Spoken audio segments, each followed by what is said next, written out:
Mga kapatid, ang homilya po ngayong araw ng Martes pong ito ay hango po sa babasahin kong ito.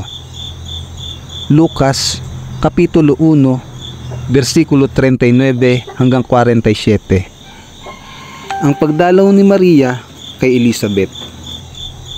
Makalipas ang ilang araw, gumayak si Maria at nagmamadaling pumunta sa isang bayang bulubundukin sa Judea, sa bahay ni Zacarias.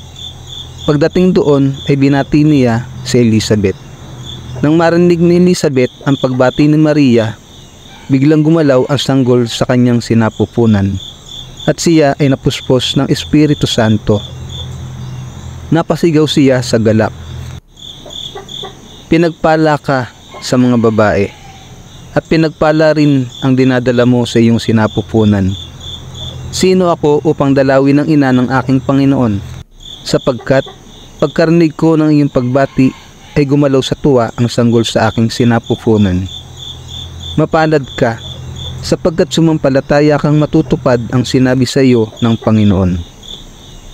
Ang awit ng papuri ni Maria. At sinabi ni Maria, ang puso ko'y nagpupuri sa Panginoon, at ang aking espiritu'y nagagalak sa Diyos na aking tagapagligtas. Ang mabuting balita ng Panginoon. Pinupuri ka namin, Panginoong Hesukristo.